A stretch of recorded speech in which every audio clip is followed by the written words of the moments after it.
Now on BBC Two, with less than 24 hours till polling day, Peter Sissons presents Election Call.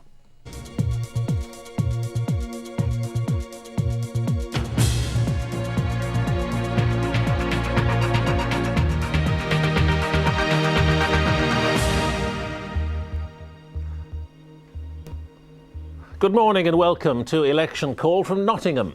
Waiting for your calls this morning is the Prime Minister, Tony Blair. 4 years ago, he promised that things could only get better and that he'd deliver a new Britain. Well, has he? This is your chance to challenge the Prime Minister over health, education, the Dome, disaffection in the countryside, or whatever issues matter to you.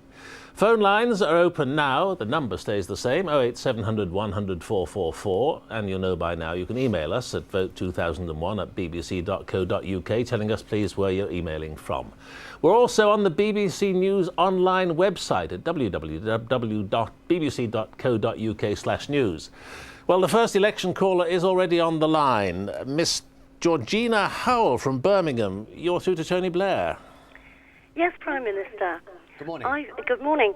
I feel like most democratically minded people that voter apathy is going to win or lose this election one way or another. Yet when you were in my constituency yesterday, and I would have liked to have seen the Prime Minister of this country answer questions and give replies, etc., you spoke only to a hand-picked audience of your own supporters. Now that doesn't help me or other people that you're asking us to give us your vote for a second term. Can you tell me why that is? Why don't you address the people that want to know which direction to go to? Well, Georgina, of course, the reason for doing programmes like this, and I've done many phone-ins, many question and answer sessions up and down the country, is obviously to answer the points that people have. And when you talk about voter apathy, I think it's very important that people realise there are big choices in this election, and it's not decided by pollsters or pundits or the media or even the politicians. It's people like yourself that will decide it in the end. And, I was talking to my wife last night, and she was, we were talking about this question of apathy, will people turn out to vote? And she was reminding me that 100 years ago, of course, women didn't even have the vote. And a lot of people struggled to get the vote, so it's important that people use it. But it's not right to say that I've only talked to hand-picked supporters. I've talked to many, many different people up and down the country, and I've heard a lot of their complaints, as well as the things that they're saying is good. Yesterday, you spoke only to a handful of hand-picked party activists in Yardley constituency. I would have liked to have seen you get amongst the people like Charles Kennedy has, like William Hague has, like the other party heads have, but we didn't get that opportunity. Now, this is a very marginal seat, and you must know that. And we didn't get the opportunity to see the Prime Minister, who, after all, regardless of which way I vote, at the moment, well, not at the moment because Parliament's devolved, but at the moment, you are our Prime Minister. Now, I would have liked to have had an opportunity to either put a question to you or heard others put questions to you and your response. Now, we didn't get that opportunity. It's no good preaching to the converted, Prime Minister. We need to talk to you. Now, why don't you do that? You've got your chance now. If there's a question you'd like to ask me. But I think you'll find that the other party leaders have also spoken to their party supporters.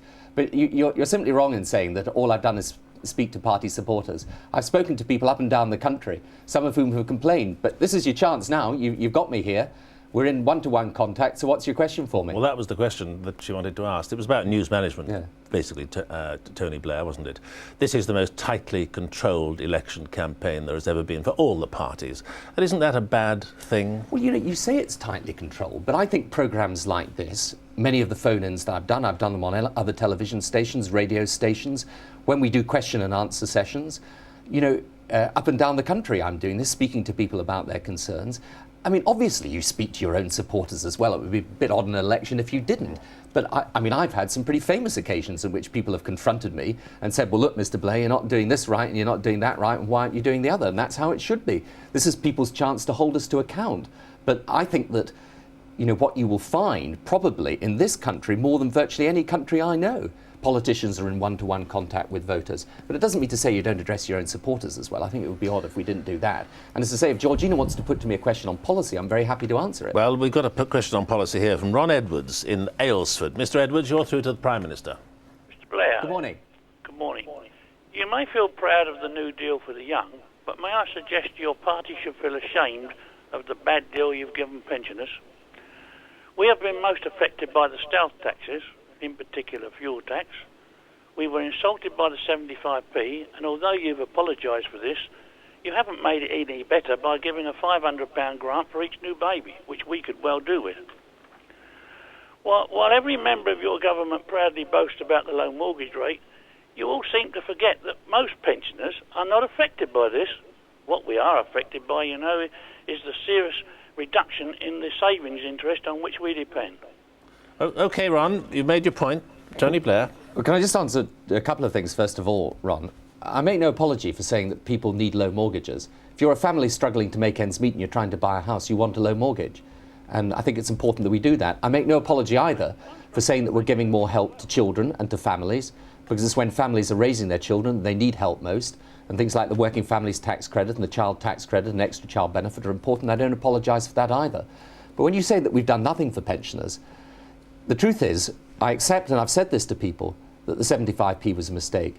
But the £200 winter allowance, the free TV licences for over 75s, the far bigger than normal basic state pension rise this year and next year, all of which the Conservatives would put at risk, I think those are substantial things that we've done for pensioners. And I don't doubt we've still got an awful lot more to do for pensioners. But I think to say that all we've done is the 75p is a bit unfair. Ron? Yeah, but you see, the £200, you keep making this mistake. You say the £200 is per household, not for each pensioner, and people who are in sheltered accommodation, they do not get that £200 or £100.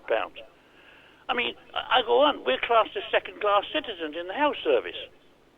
I mean, we're treated as second-class citizens. Pensioners also tend to vote more than other classes. Well, they do, but I have to say, in many of the pensioners I've met in the country, they welcome the winter allowance.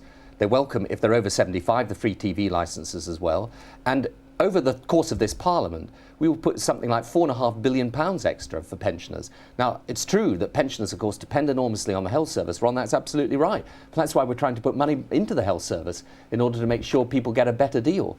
Now, you know, the first thing you learn as Prime Minister is there's never enough money to go round to pay for everything.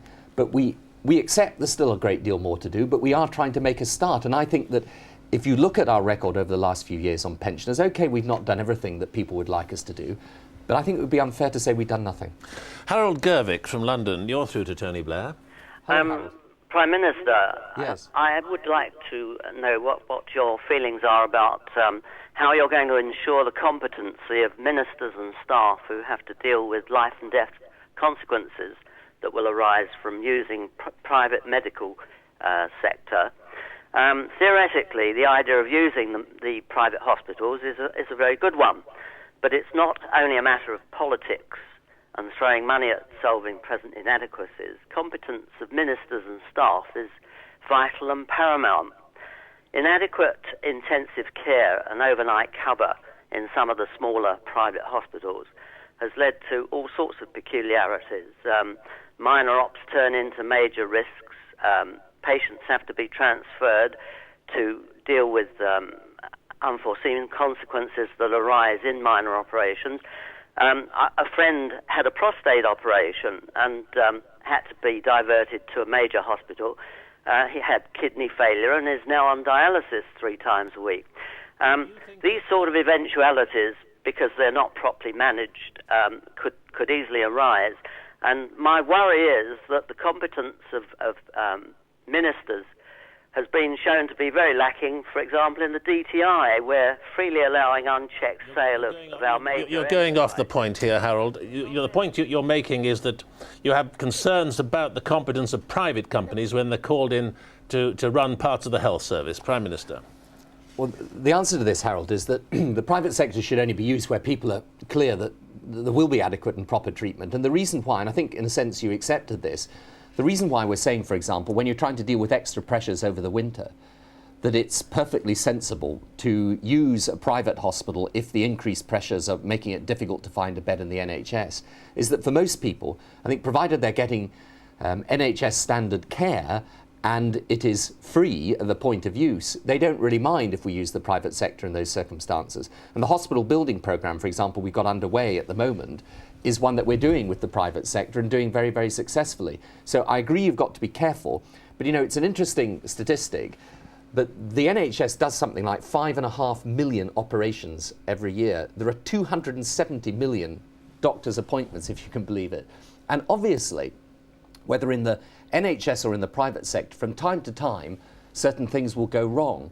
But I think on the whole, people get a very high standard of care. There are, of course, cases where they don't, but that's true of any health service around the world. And I just think in relation to the private sector, we should keep an open mind as to how we use it. Let's see if the next caller agrees with you. Vina Palmer is calling you from Peacehaven, near Brighton. Vina, you're through to Tony Blair. Vina, Yes, good morning. Good morning.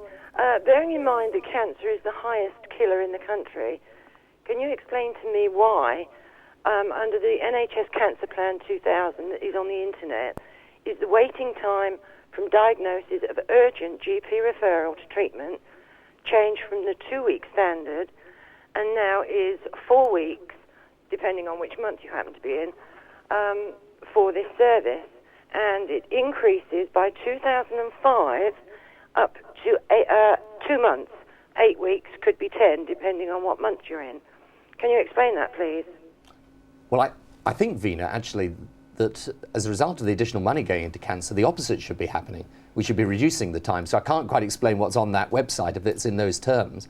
But in fact, what we're doing actually in cancer services, and I was talking about this yesterday, is that we've got a large increase in the facilities and also in the number of cancer specialists that we're training, so that I think we'll have around about 1/3 more cancer specialists over the next few years, and actually the cancer waiting time should come down significantly. Vina, do you have a personal story to tell here? Yes, I do. Mine's been going on so long now. It's well, we won't go into that. But back to this putting money into the NHS and equipment into the NHS. It's all very well doing that, but if it's inefficient, then it isn't going to make any difference. And we in Brighton apparently have new machines going in, but what they don't say is that it's going to take 2 or 3 years before these actually come online. How long, Vina, have you been waiting for the treatment you need? My cancer was diagnosed last year. I had an operation and was told that it was okay, but because I've had to ask for follow-up treatment, that now there is another cancer, and I started radiotherapy the week before last. So you are getting your treatment? I am now, yes. But it's taken a darn time to get it. Well, Vina, if I can just say to you, of course it's right that the equipment that goes in and the extra investment is properly used, but this equipment is making a big difference to people. I mean, we are now able to move. I mean, this is the first time, for example, that there have been minimum times to get seen by consultants and then go from diagnosis into treatment. And what we're doing with the expansion, not just of equipment, but of cancer specialists, is that we will, over time, be able to provide a better service for people. But I also saw, for myself, some of the patients getting treated for cancer just a few days ago. And I think that there are people, obviously, who may not be getting the treatment that they need, but I think there are also people now getting actually very high quality treatment. And I'm sorry if your treatment has been slower than it should be. But you know, we are trying to get this extra equipment and money in. David Brackenbury from Corbett, are you on the line to us? No, he's not. It's Linda Pestano from... Well, while we're just waiting to sort that out, let me go to an email, Prime Minister. Which one are we going to take? I hoped, writes Owen Cole of Chichester, I hoped that Labour would have higher ethical standards in office than the Tories, but clearly I was wrong. Well, what I say to people is if ministers do something wrong, I take action. If members of Parliament do, I take action and have done. But I also say to people, and this is a very important point for any Prime Minister, I will not act simply on the basis that allegations are made against somebody. And in particular, I won't have the media say, look, you've got to sack someone, irrespective of the truth of those allegations. Well, the treatment of Peter Mandelson flies in the face of that denial of yours, doesn't it? Because the allegations against him were not proven, and you did act against him. I said at the time that the allegations that were made, all about this passports for cash nonsense, would be proved to be nonsense, and as indeed the allegations were proved to be nonsense. But that's not the reason that Peter left. Linda Pestano from Thurrock in Essex, you're through to Tony Blair. Oh, good morning.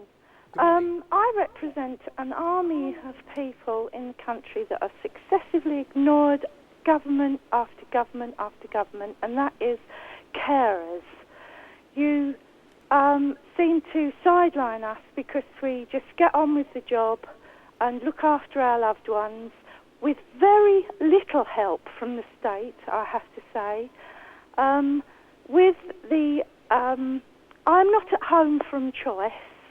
My daughter is now 16, so we can't get any family tax credit. That whenever I raise the subject, that seems to be the reply, family tax credit. Because my daughter is now 16, we couldn't get anything last year. All my husband's tax relief has gone. He only gets his single allowance, and quite honestly, my husband bringing home wage now is the same or less. In fact, it is less than it was when you first came into government. That's taken into consideration all of his yearly rises, because you're crippling us under this tax. So what do you say to a carer like Linda, who's so angry at the way she feels she's being treated? Well, Linda, can I just ask a point on this? Does your daughter not get a special allowance for disability? Yes, she gets the carers, but I have to say she gets the attendance allowance and the mobility, which she needs. That goes on a car. Yeah. But I have to say to you, you see, my daughter's glasses are £400 a pair. These go on expenses. I mean, the burden on my husband is tremendous. I mean, she gets the allowances, but the burden still falls on him. He still really has to keep her. He still has to keep me. And I'm not allowed to get free eye tests. I can't. I have to pay for my prescriptions. I have no income. And yet my husband is not allowed any tax break for that.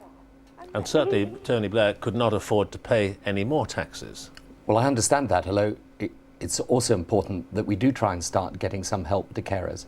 And one of the things we're trying to do is to see how we actually make sure that carers for the care that they're giving, because, Linda, the care that you're giving your daughter is care that if you weren't giving her, we probably have to pay a large sum of money for someone to do. So, I mean, I totally understand the position that you're in there. All I would say to you is we have tried in various of the measures that we've introduced to make some compensation in terms of a lower starting rate of tax and basic rate income tax cuts and so on. And I thought that the disability allowances that we were paying to those under the age of 21, I think it is, had gone up. And I'm concerned that you say that you have to pay for glasses for your daughter. Presumably that's part of her disability, isn't it? Yeah, even with my daughter, the last pair of glasses that we bought my daughter early this year with the voucher cost us £380. And that is because they didn't cover the price of lenses. Because her eyes are so bad, she has to have, to have ordinary lenses, they would be too heavy. So we have to pay the extra to have the condensed lenses so that she could tolerate them on her face.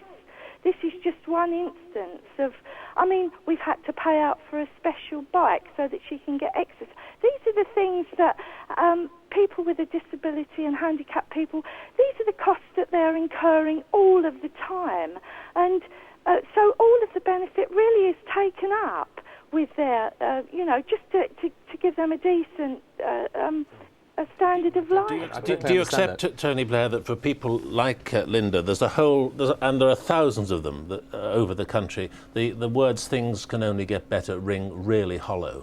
Well, I totally accept for someone in Linda's position, and with her husband working hard and her looking after her daughter full time, life is really difficult and very hard. And I suppose that the best thing that I can say is that we are now trying to get more help to carers, more help to people on disability, but it takes time to do. And the trouble is, there's a very long list of things that we've got to finance.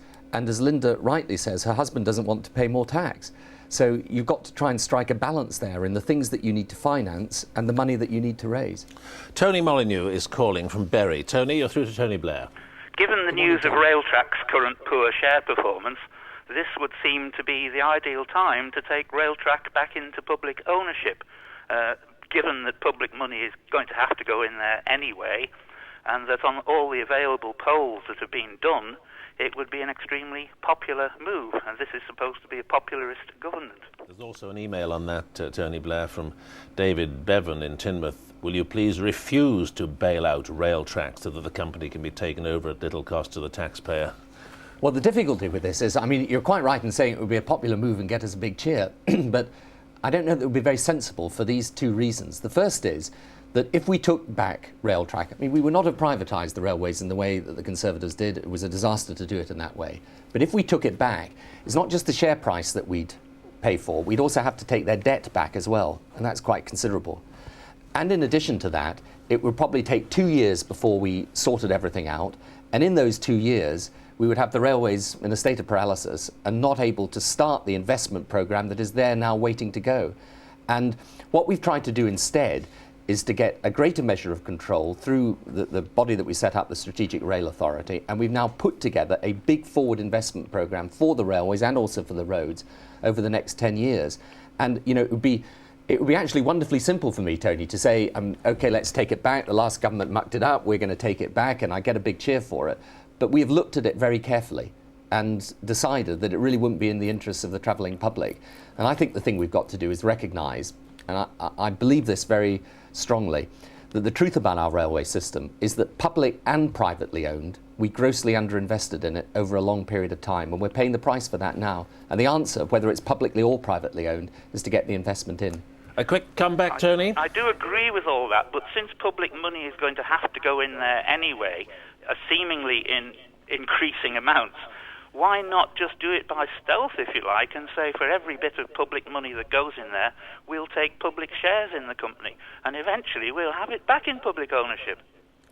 Because then that's money that you haven't got available to put into the railways. And the point is that we can achieve that measure of control, incidentally, through the programme that we've got with them and through the fact that we are putting money in. It's the question of ownership that is the difficulty. And, you know, as I say, if it had been that easy to do, we would have done it. But the best advice we have, and I've looked at this quite carefully myself, is that it would take us 2 years.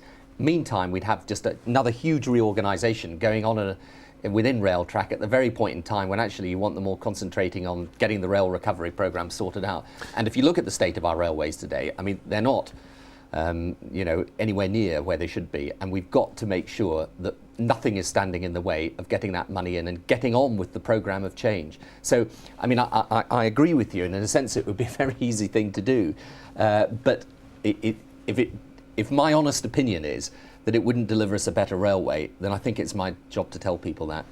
Next election caller, Anna Grayson from London. You're through to Tony Blair. Hello, Anna. Good morning, Mr. Blair. I'd like to suggest to you that there's an effective stealth tax on parents with intelligent children. And I did sympathise very strongly with the lady a couple of calls ago who had a disabled daughter. And in fact, she's much worse off than me because she's had to pay £400 a pair for glasses. I had a fight with the NHS at the beginning of this year. My son has no income, he only has a loan. And we were told that that loan represented income, which is absolute poppycock, of course, because you have to pay a loan back. A loan can never be an income. And they were trying to persuade him to pay for his glasses, which he needed to read the little tiny mathematical formula. He's studying at at Oxford University. He had he was very lucky in having an excellent comprehensive education at Watford Grammar School and got into Oxford to read maths. And we are having a struggle. Worse than that, I know there are people that are much worse off than me with intelligent children who are finding it very difficult, or worse, are having to make the decision not to let their children have that opportunity. It's very odd, isn't it, Prime Minister, that the student's loan should be counted as his wealth, as his means when it comes to assessing him for things he needs. It is, but I do say it all comes back to money in the end. And you see, for example, on tuition fees, which is a subject people often raise, I mean, by the end of this year, 50% of families won't pay them. Tuition fees, Mr. Blair. I'm sorry to interrupt you. Yeah. I was actually talking about raising his other money for living.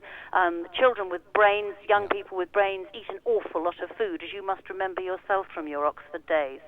And rents are very high in many other universities, not just the posh ones. And that's where the problem is. This isn't really a tuition fees issue for me. I think it is for my son, but it's not for me. No, but I was going to go on to say, Anna, that the maintenance grant, which is what people don't get now and they take out a loan.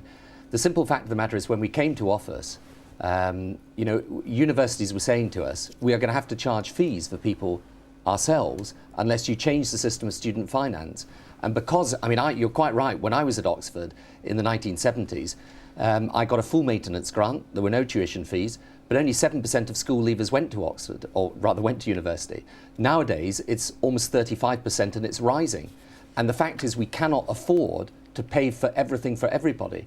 And I know this is, I don't mean in any shape or form to do anything other than acknowledge it is difficult for parents in your position, but your son, when he graduates from Oxford, will probably do far better as a result of having that degree there. We are actually putting more money into his education than was being put in 4 years ago, but we have to, if we're going to raise student numbers, rebalance the system of student finance. And virtually every major country around the world has faced similar problems. And I know it is difficult, but in the end, as I say to people, a lot of the questions I get asked come back to money, and there is a limit to the amount of money that we can pay out and afford. Here's another one, and from Carolyn Mackay in Rothwell. Why won't you give the same financial assistance to university students as you give to pensioners, the unemployed and single parents? I mean, the university students are the future, are they not? They are the future, and we're putting in, I think it's this year, there's the first real terms rise in funding per student for years. But we've got a record number of applications for university this year. So we're having to put more and more money into universities. If you talk to universities, they will say to you, we've got a real problem with the facilities. They need upgrading. The lecturers will say at universities, our pay is falling behind where it should be. And so the question is, where do we put this investment?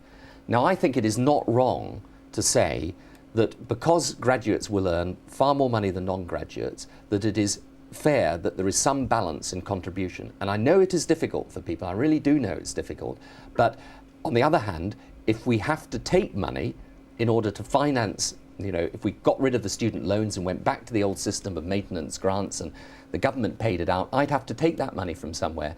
And I'm sure if I took it from pensioners, then somebody would be on this election call saying to me, what on earth are you doing taking the money away from me when I've lived all my life and haven't had the chance to go to university and I need some security in my old age. So the difficulty is, Anna, in the end, as I say, the first thing you learn as Prime Minister is that there's not enough money to go around everything. I did. It was you who raised these expectations. It was you in your first election campaign made it plain that things were going to change, that it was going to be a new Britain. It was things could only get better. Yes, but and Peter, lots of people are finding things have got worse. Well, I think there will be also people who do find that there have been real improvements. But on the issue of student finance, it's very important to emphasise, we said in our manifesto we were going to have to change the system of maintenance grants.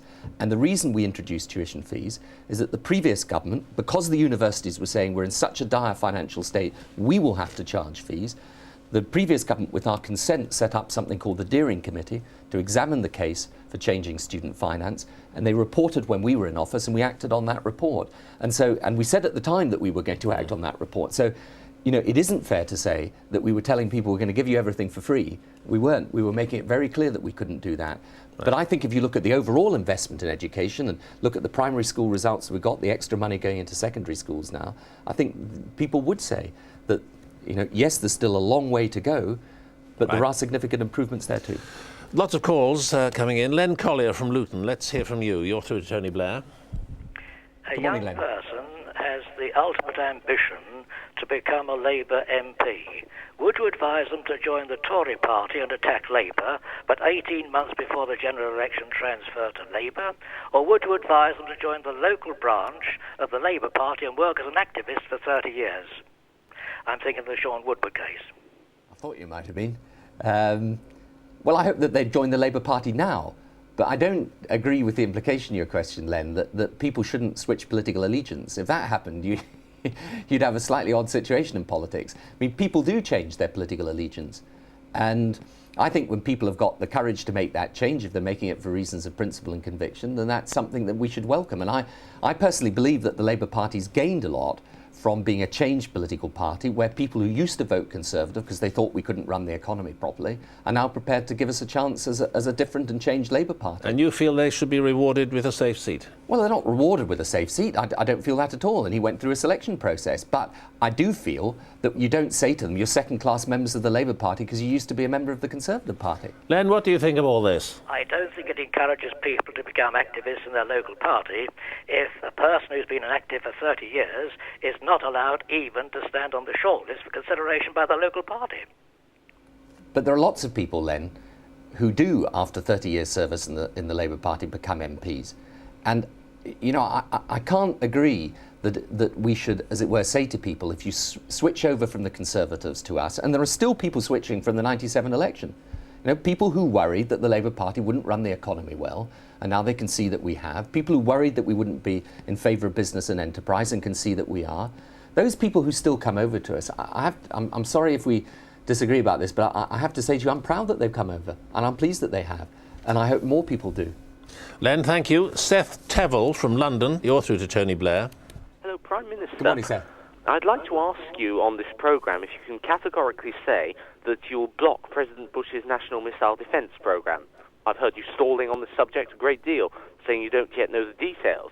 Surely any sane Prime Minister would object to such a plan in principle, as it's illegal under the 1972 ABM Treaty and would obviously start an arms race. No, I'm afraid I can't give you that assurance, Seth, because I don't think that's the right thing to do. We haven't had a firm proposal from the United States yet, but I don't think President Bush is wrong to talk about defensive systems. And you're right about the 1972 treaty being important, but that's exactly why he said he will consult with Russia and indeed with his NATO allies about the right way forward. But I think, I have to say to you, I'm afraid, I think he's absolutely right to raise the issue of the proliferation of weapons of mass destruction, of the fact that there are nuclear powers growing up in the world today who are what is sometimes called rogue nuclear states that have highly unstable forms of government. And I don't think you can say he's not entitled to raise the question of how we deal with this. Now, our response to him will depend on the proposal he puts forward. But I think, as you're asking me to give a categorical no in principle, I'm sorry, but I don't agree with you there. Prime Minister, let me just interrupt and ask you this. His assessment is that these rogue states are a real threat to the United States. Is it your advice from our security people that we also are under equal threat from rogue states? Well, I don't disclose our security advice, but I think it's a matter of common sense that if you have nuclear powers with nuclear capability and they're highly unstable states, then they pose a general threat to the world. Yes, I think that's true. And not just, you know, let's just take a clear example. When Iraq invaded Kuwait and annexed it, and we had the Gulf War, and the United States and Britain and other countries went in and drove them back out of Kuwait again. Now, Iraq's been trying to get not just nuclear capability, but biological, chemical weapon capability. In fact, they succeeded in some ways. You know, it's important to realize that how we deal with a state in circumstances where they're trying to develop these weapons is a big part of the way that the international security situation in the world is developing. And I don't think it would be right to say, you know, you just set everything in stone from 1972. Because in 1972, you had effectively, you had mutually assured destruction as the basis of international security. You still had the Soviet Union and America. There was if you like, a game plan to that was perfectly sensible. What George Bush is saying, and I don't think you can dismiss this argument, is that the world is different today. Russia is not a threat. I don't regard Russia as a threat to us. I mean, we've obviously got to be on our guard, but there are threats coming from these states trying to develop nuclear weapons, and I think you can't say that we're not even entitled to discuss the issue of defensive weapon systems. OK, Iris Abrams from Hove, you're through to Tony Blair. Good morning, Mr. Blair. Good morning, Iris. I wonder why, in 4 years, I have leaflets and papers saying that, from your manifesto in 1997, saying that you were going to stop fox hunting. It points out that it's cruel, it's barbaric, and so on. You've done nothing in those 4 years to stop it. You could have invoked the Parliamentary Act. You had a strong enough majority, but although it's taken you 4 years not to change that law, you changed the law to give postal votes in 1 day. And there are several other laws that you changed in days, just in a single day. When you change a law, you usually manage to have Iraq bombed or something you want to hide, and you come up with foot and mouth, and that was when you wanted to sell off the airspace and the underground. There's always something to hide, and the public don't know. So why is it takes you 4 years to change a law against fox hunting, but one day to change a law to give people postal votes to the ethnic minorities and to all of the homeless people? Perhaps because he was more keen on changing the law on postal votes than changing the law on fox hunting. Well, actually, it's not for that reason. It's because, in respect of postal votes, there was general agreement that we should change the law in that way. In respect of fox hunting, there's a difference between the Commons and the Lords, and it's got to pass through both houses of Parliament. But when you say, incidentally, in relation to some of the bits of legislation that we've simply pushed them through, and I think you were talking about foot and mouth disease as well. I mean, we try to cope with these problems as best we can, but they're extremely difficult to cope with, some of them. And I know there's a lot of criticism about how the government's handled foot and mouth disease, but I simply tell you, all the way through, we have acted on the basis of the veterinary and scientific advice we've got, and if we could have done it in a different way, Iris, I promise you we would have. I think she wants to know when you're going to ban fox hunting. Well, what we said in our manifesto is that we'll give the new Parliament a chance to deliberate again on it, as we did in the last. My promise to you, actually at the last election, was that we would provide time for a vote to happen. We did. But there is a disagreement. The House of Commons voted in favour of banning fox hunting. The House of Lords voted in favour of keeping it. And we've got to resolve that in the new Parliament. Here's an email from Diana Gertz. Why did you feel it necessary to call an election a full year before you had to? Brackets I could put in, perhaps you know something we don't know about what's going to happen in the autumn. Well, I don't know anything that's coming up in the autumn that should make it different. But I think if you look back on parliamentary elections over the past few decades, I think 4 years is pretty much roughly the time that people take for elections. And there comes a point in time when it's important to go back and get a mandate from people. I mean, we've now got a big investment programme in schools, hospitals, crime and transport. As I say, you've got an opposition that's saying, no, we want to cut that back, £20 billion worth of cuts. I think it's important to get a mandate to carry that on. Balvinda from Coventry, you're through to Tony Blair. And I gather you're a nation police officer. Yes, I am. I joined the police force at the age of 31 as a female graduate, and I wanted to represent the ethnic community. I found the organisation to be extremely incompetent and very amateur, and following the Macpherson report, I still feel that there is institutional racism. There might be problems with recruitment and you might be able to address that, but I strongly advocate that you will never be able to retain ethnic minorities within the police force. What do you intend to do about that in order to reflect the community? Are you still a police officer now? I am, and I'm due to actually resign in the next 2 weeks. Well, I think that's tragic if that's the case. And I hope very much that you don't. But we're never going to solve this situation unless people from the ethnic minority communities come forward and do join. And I know that there may still be problems in certain forces, but I do say to you also that I know there's huge efforts being made by many police forces up and down the country to recruit people from ethnic minority backgrounds and to make sure that any lingering so-called canteen culture and so on is displaced. And I do say to you, unless people like yourself actually stick with it, we're never going to change it. And this is a problem, obviously, the government tries to address, but it's not just a problem for government. You know, I was in a part of London just a few months ago talking to the Bengali community there, and they were worried about, you know, policing on their streets and how they got more ethnic minority officers recruited. And I went around the table and I said to people, well, how many of you are prepared to join?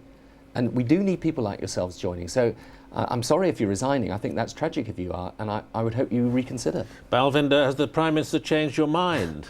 Not at all. I have no faith in the party. I have no faith in the organisation I actually work for. As a 31-year-old graduate, I worked in both the public and the private sector. Working for the police has actually been an eye-opener for me because I find it absolutely appalling on how incompetent and how amateur it is. And I don't feel that any changes have been made constructively to reflect the community. Which is your police force? It's the West Midlands. And I am actually the only Asian female officer in my station, which I do not feel reflects the community. It's not what Jack Straw's been going around the country telling us, is it? No, it's not. Well, it is important that we get more ethnic minority police officers, absolutely important. And what he's saying around the country is that that's what we want.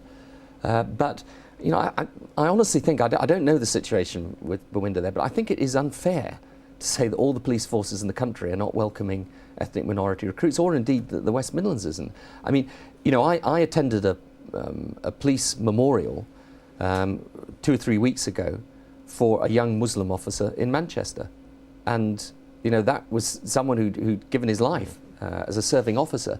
And I was actually very impressed with the changes that they're making in that police service and trying to recruit more people in. I know the Metropolitan Police has made I'm more familiar with that than I'm with what's happened in the West Midlands Police, but I'm sure that they are trying to do it.